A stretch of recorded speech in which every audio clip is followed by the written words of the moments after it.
Errors. They still had 7 in set number 3, but they were more efficient pagdating sa attacks. At may 5th set pa, so I wouldn't be surprised kung umabot ng 30 and to watch. I mean, both teams really have their own sets of strengths and weaknesses. And everybody contributing. Then is also Mark Alfafara. Talaga nagsa-scout ng 14 against Nexted. But Jonah Sabete leading all the scorers in our match today. 24 big points. As much as 4 points we're behind as we see the UST superstar Angge Poyos. Second referee is Bobby Celso. And now let's meet the starters. First for the Petrogas Angels. Middle blocker number 9, team captain Remy Palma. Center number 2, Janelle Che. Let's go. Opposite hitter number 8, Aiza Maizo Puntillas. Outside spiker number 10, Brooke Vencico. Middle blocker number 12, Casey Galtones. And outside spiker number 20, Jonah Sabete. Starting libero is number 22, B. Love Barbon. Head coach for Petrogas is Koji Tsuzurabara. And now let's meet the starters. First for the Creamline Cool Smashers. Center from the Far Eastern University, number 1, Kyle Negrito. Middle blocker from the National University, number 5, Risa Sato. Opposite hitter from De La Salle University, number 7, Michelle Gumabao. Middle blocker from the Ateneo de Manila University, number 14, Bea De Leon. Outside spiker from FEU, number 19, Bernadette Pons.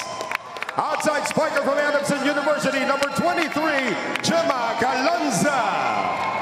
Starting libero from FEU, number 11, Kyla Atienza. And the head coach for Creamline is Sherwin Meneses.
Okay mga kaibigan, women's volleyball pa rin po tayo and I'm with one of the pretty faces. Hindi lang siya maganda, magaling pa maglaro ng volleyball. Good evening and kumusta ka?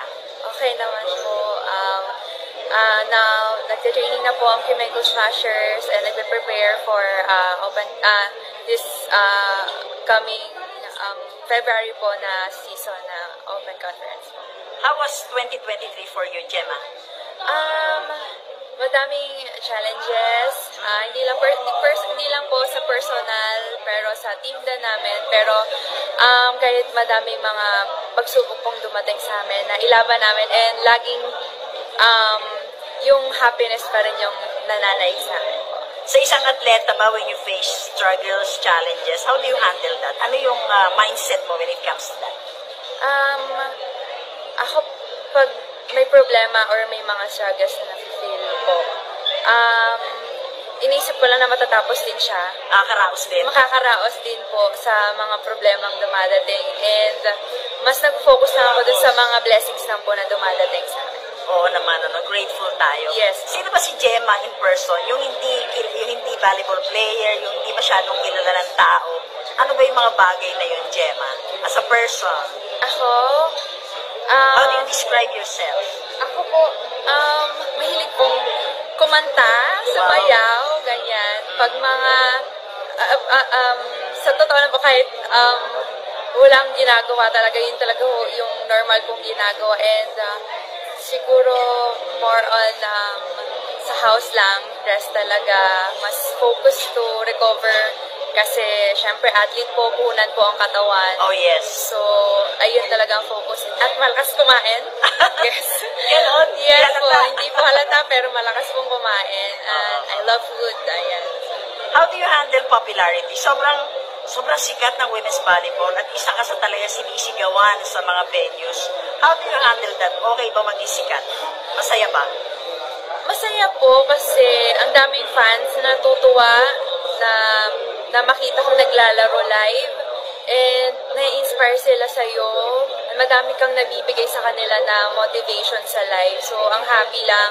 Pero meron din talagang mga cons kapag pag nakikilala ka eh. Pero siguro kasama na talaga yon and mas nagpo-focus lang talaga ako sa mga taong napapasaya ko. Parang price to pay, no? Yes For being po. sikat. Yes. Ang message mo sa mga nagmamahal sa volleyball at saka sa mga aspiring kids na gusto maging volleyball player like you. Ayan. So, sa lahat po na sumusuporta sa akin at sa Creamline Cool Smashers po, maraming salamat po na hindi kayo nagsasawang supportan kami.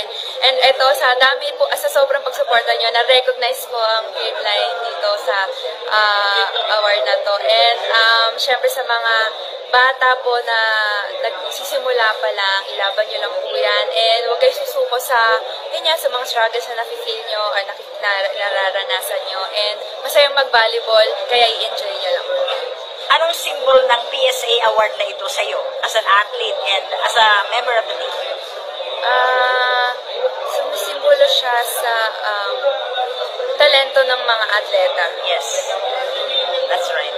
Okay, maraming salamat, Gemma. God bless you. Thank you po. Tapos sabi ko, kuya, in-overtake mo, kinat mo ako nang wala man ng signal. Biglaan ka na lang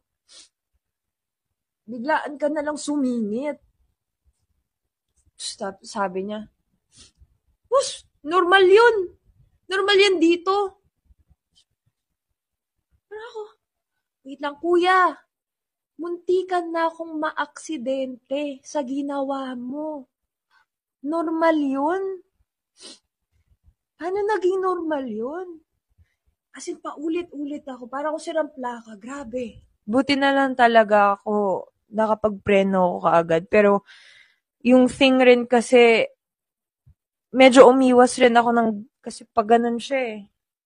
Pag ganun siya overtake or nag-cut sa akin. Umiwas ako ng konti.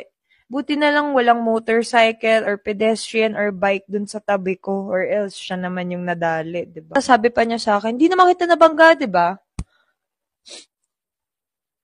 Kuya, hindi po yun yung point. Ako po yung mantikang, as in, me. Kaya po ganito ako.